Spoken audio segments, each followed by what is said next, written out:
Wow. Oh my god. Boy, do I need it after this weekend. Let's get into it. Hey up everyone, welcome back.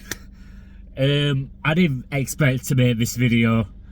I know, like, it's my personal life, what happened over weekend, boring results, being a bit pony and trap, but what happened in my personal life has knocked me on edge a bit. But waking up to the positive news in Ruben has been sacked. Sky Sports announced it about 9 o'clock this morning, and then just about half an hour ago, nearly 45 minutes ago, they've announced that he's been sacked. The club statement. So come on, you Blades. Wow, boy, I did not expect to make this video. I really didn't today. I was expecting to come into the weekend. Next weekend he'll still be in the dugout. No, against the man. I know he's got his family to feed, his children to feed, and etc, but when it comes to a game of football and coaching the players, the staff, he needed to do a lot better. The players did not want to play for him. I know they said in the dressing room that they said apparently in the dressing room they understand him, they're happy with his tactics, they're happy, but who said that? Who was saying that? I don't believe for 1 minute that. They might have said it in first. I know Tyrese Campbell came out in against Bristol that they're happy with his tactics, they're happy in dressing room. But I've not heard all since, and all I heard is badness ever since in the club. So what's my thoughts on it? It's like I said, not against the guy personally. I know he was a bit robotic in interviews, but it's not what we need to go as a club going forward. I digress. We just needed to part exchange. So Ruben says winless in 6 games. It's about time. We conceded 11 and scored 1. We've not really been much good. We've not really pulled much trees, in my opinion. It's like I said, like a bit of positive news for all us Blades. I'm not just reflecting on myself and what after a weekend, what I've just had. If I've told you in person, then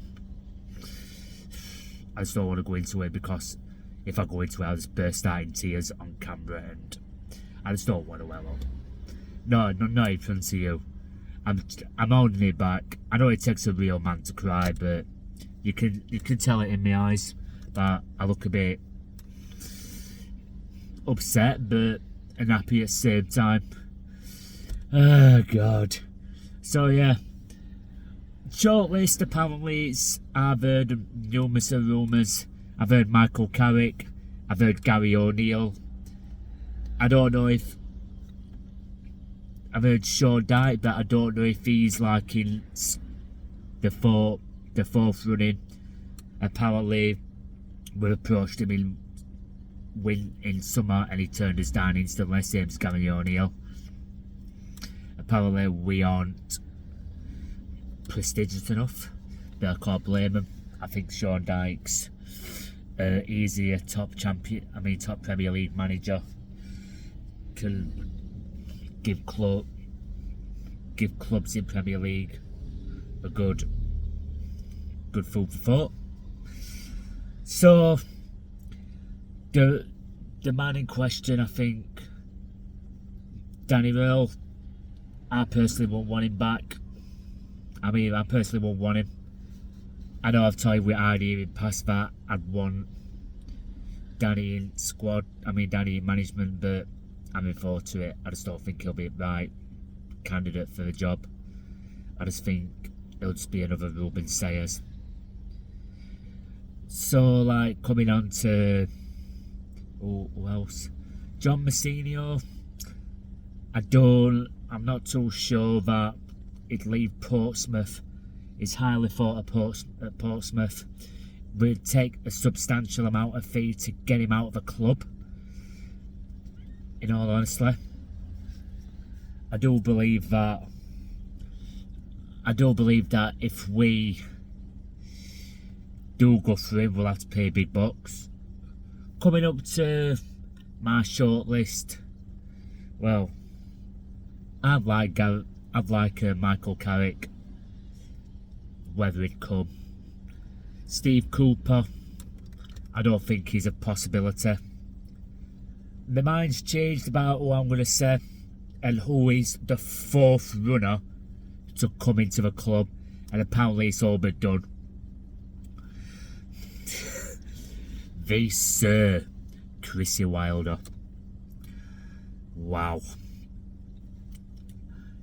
If he comes back, the mood changes.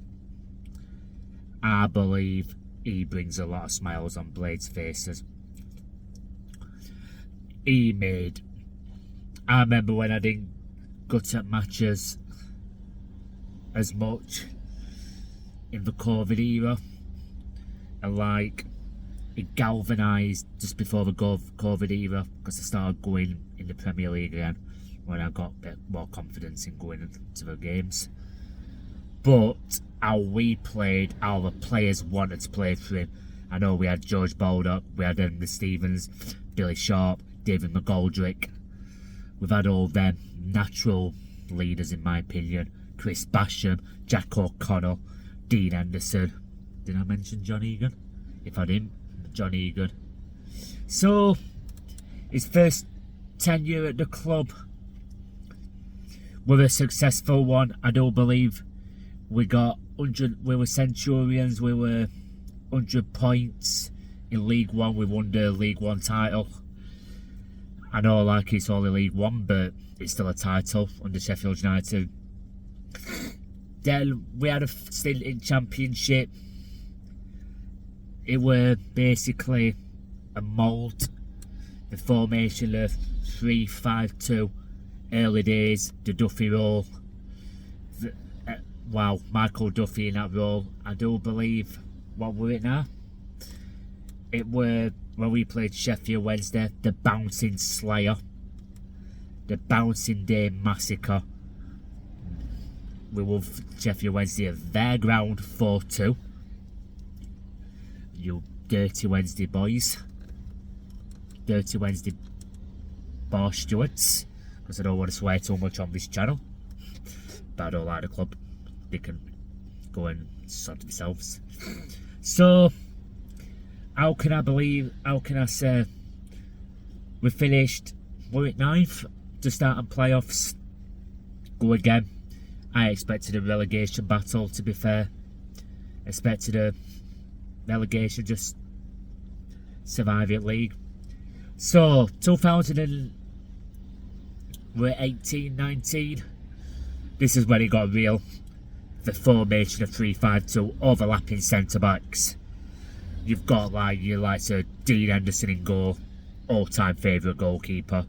Sorry Paddy Kenny, sorry Simon Tracer. Where do you put him in with Michael Cooper? Michael Cooper, I love to bits. I love Michael Cooper. He's the best. I know it's not been the same as this season, but Dean Anderson is just, sorry, but he's levels above. It's criminal to say, but it's just how it is. Proof is in the pudding. Plays for Crystal Palace, regular starter, making good saves in Premier League, won an FA Cup title. Played for England a few times. Manchester United boy. I don't understand why they got rid of him. Instead of, they got rid of him for Andre Ownnnnn. Look at what Man United could have won. Just saying, you could have sold him. You could have sold him to us, but no, you have to offer him a fat wage. and he's going to take it, fair dues. Because apparently we were in for him in second season. Had he come second season, we would have basically stayed up and be established Premier League team. But what shoulda, woulda, coulda, what could have been. Then we've got Georgie Baldock. When we had Georgie Baldock in United folklore, he's got to be the bestest player in United. And do you know what? Rest in peace, George. I am sure you'd be turning in your grave in that defeat. Turning in, well, I'm not going to say grave because it's too emotional, but you'd be screwing wherever you are with loads of fellow Blades who sadly passed away. My inspiration as well, Johnny Gascoigne, I'm sure, and View. Rest in peace, Johnny.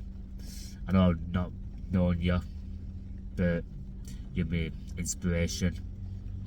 I try and go in a little bit of that mould. Say it how it is. Don't BS anyone. Let people have the opinion. Not all people, but, well, not all agreed to disagree.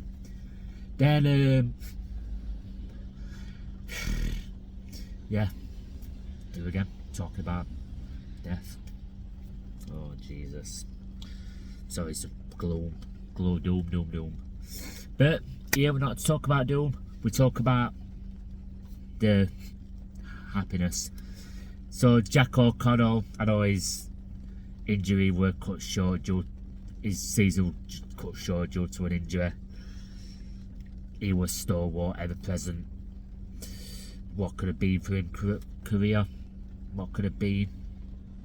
Basham, same. Basham arriving in that season.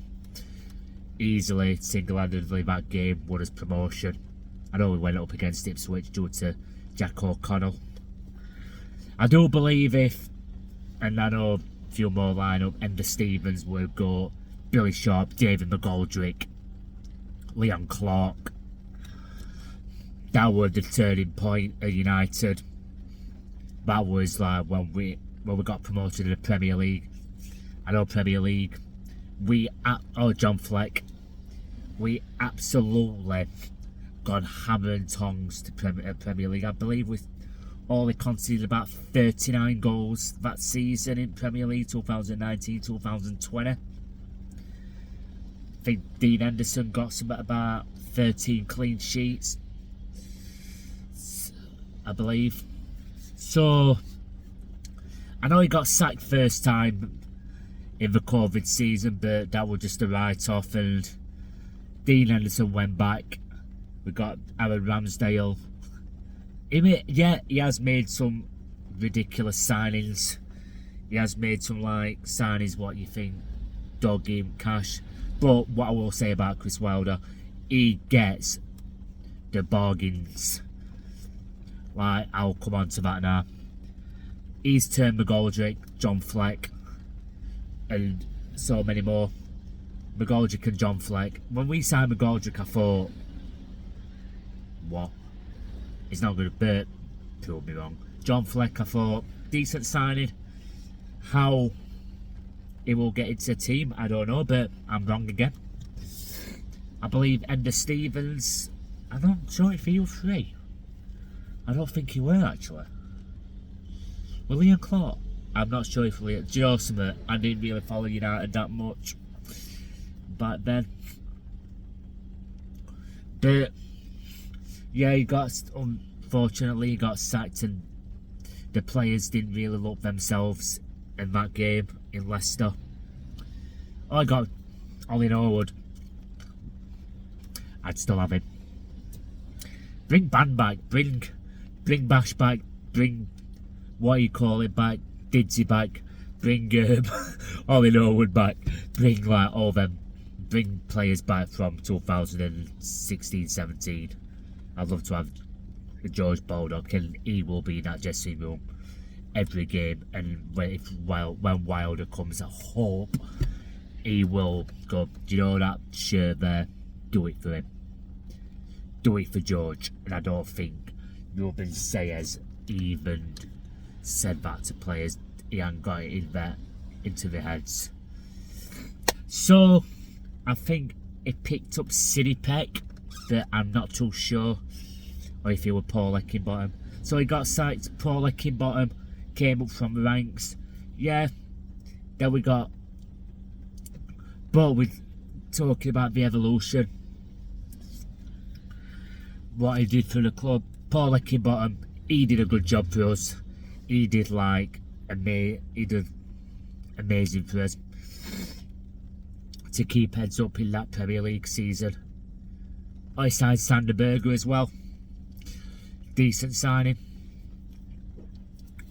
He has made some signings what you think, what, but who's perfect. So in come Paul Eckingbottom to steady ship. Everyone were down because Chris Wilder's he knows how to be a blade. He knows what it feels to be a blade. So basically, in comes Slav. Slav, I believe that he's not really United's mould. Unfortunately, I didn't think he got back Prince Abdullah, who's in my opinion, the greatest chairman in United's folklore. But COH Sport, Steve Rawson and Elm Tulki, whatever you call him, they've gone up in my estimations to sack Ruben Sayers. They went down when they sacked Chris Wilder. I thought, wow, where do we go from here? Where do we go from here? But hey ho, I do believe that. Now this is professional. Just give me 2 seconds. Oh god.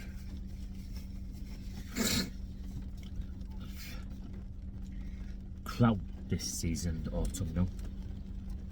Well, yeah, I do believe that they've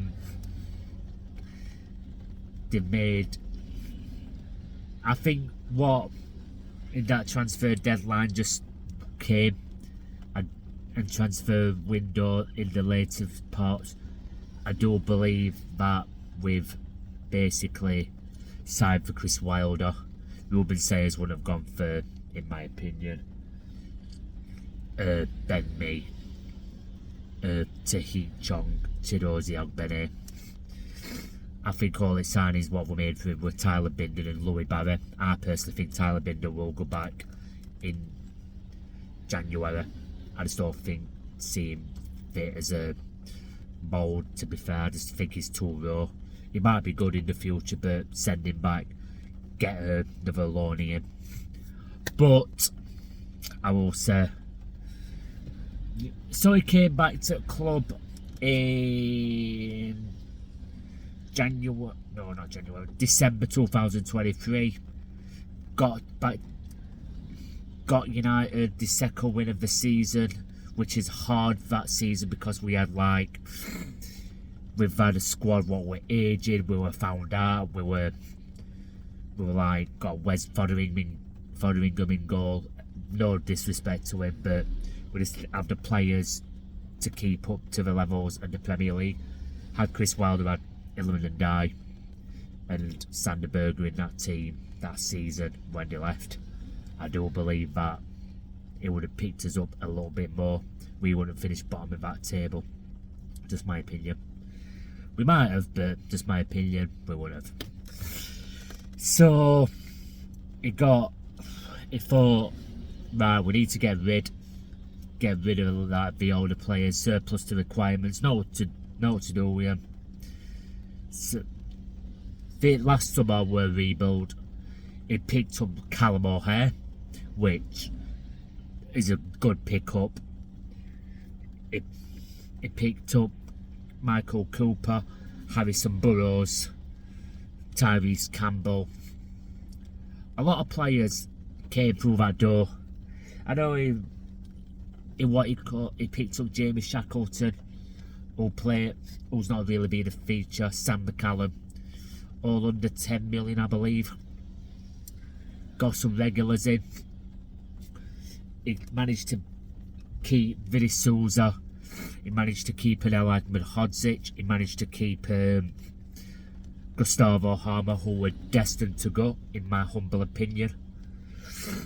So this is where the season got good. He picked up Harry Suter. He made sure we got Jesuit Raksaki, who I do believe is a bit better at the moment than Andre Brooks. And Alfie Gilchrist, who I do believe is better than Femi Sirika going back. Femi Sirika is better going forward. Harry and Hand, but that's in that window. So we've gone for it. And I think it were Michael Cooper. He got 10 clean sheets in a row.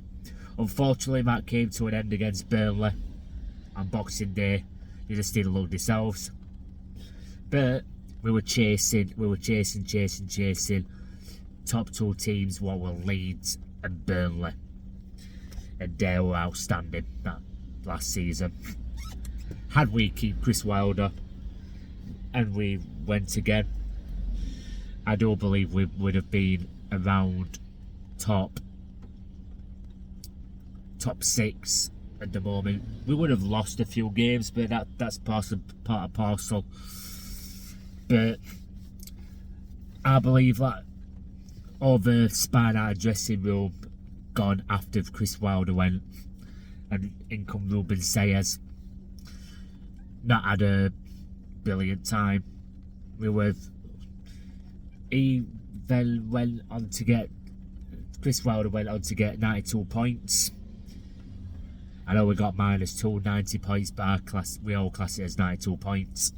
That in another season, that gets you promoted or even champions. And then we went to Bristol City away. We smashed them 3-0 at Ashton Gate. That was a massive game. And I would have expected Bristol to come back at Bramall Lane and do the same. But that was like the best away day what I've ever been to so far. There might be more away days what's even top that, but so far that's the best away day. Rated 10 out of 10 with the players' performance. I was literally wow. And then playoff semi-final was at home, was good. That was my best game last season. Then we went to Wembley. This is where we galvanised with, like, basically we believed, and we thought, you know what.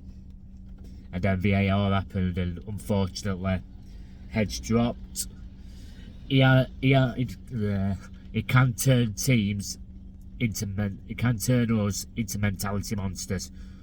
We can play under Chris Wilder, and I will state that he did get us the double against Sheffield Wednesday. Come on.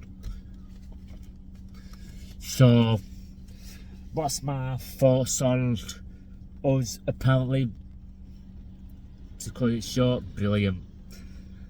There's still a lot of points to play for. I do believe at the moment we should target for top 6. It's still early in the season. If we could potentially go on a massive blinding run under Chris Wilder. How we lifts that dressing room, and how he picks that dressing room and said, come on now lads, let's do it. Do it for George. These performances last couple of games wouldn't have happened. Wouldn't have happened under Chris Wilder. Because Chris Wilder is a man motivator.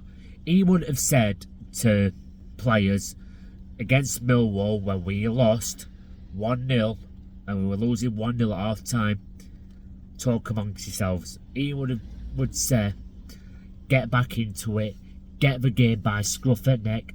We go again, we concede, we go again. And I do believe this time round, and I might get clipped for this, but we are Jack Robinson in the squad. And do you know what? I know I said yesterday's video we could do with Jack Robinson, but we are him in the squad, upsetting Applecourt. and like basically messing things up. We've got a monster at the back in Mark McGuinness. He looked good. We've got like Jaffet Tanganga. He will do good under Chris Wilder, I will believe. Michael Cooper will find some form again. He will improve drastically compared to these couple of games. Michael Cooper, don't forget, he got 23 killing sheets last season and plus playoffs, so 25 under Chris Wilder. He was touted the best keeper in the league if he weren't for James Trafford. So I do believe he can get something out of Louis Barry if he stays. He might keep Binden. I do believe he might get something out of Binden. He might assess Binden and said, you know what, we go. Because I don't think he'll do wholesale changes. I think Gus will definitely stay till next season if we don't get promoted. If we don't get promoted, I think he'll go in next season now, rather than January, what we all feared. So Harrison Burrows will definitely pick up form again.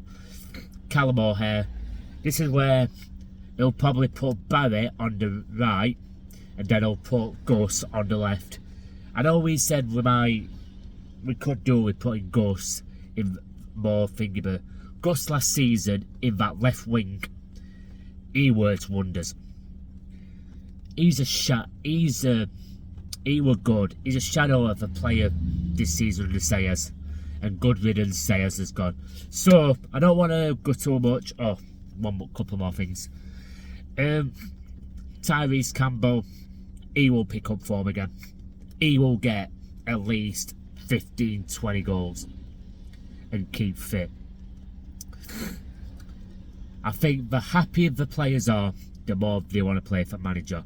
So like someone says, what I've watched in a video, you like a manager, you will bust a gut no matter what. You don't like a manager, you won't. If you want to play for a manager, you will burst your lungs and play for that manager. You will die for 3 points. If you don't like the manager, you won't put any effort in at all. You just think, you know what, down tools. That's what they did last other night. And I think someone upstairs in that boardroom says, do you all want Sayers out? And the old players said, yeah, we do. And it says, do you know what, just down tools. That's just my opinion. Anyway, going on a tangent now, so just a quick half an hour video. Well, 28 minutes. I don't know why I had to be precise. But let us know what you think. Like, comment, share, subscribe.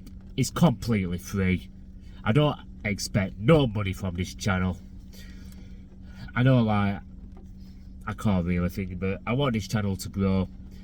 I don't know if you've noticed on my channel that Maury Blaze Vlogs, I will be using that from now on, rather than Maury Cop Blade.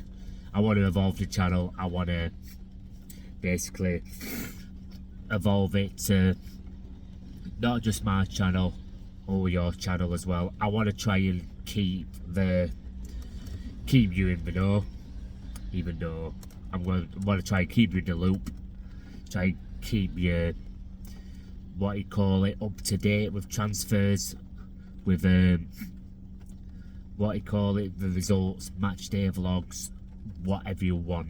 I'll keep you up to date, and I'll promise you that. So if you've not checked my handle as well on TikTok, I've got a load of content on there. I've not got as much content on this. Check out my TikTok, Maury Cop Blade, and I will be doing shorts on that rather than long videos like I am on YouTube. I think matchday shorts will be a regular feature on that page. Well, what a clip and that. But the full matchday vlogs will be on this specific channel. So, as always, thanks for watching and up the blades.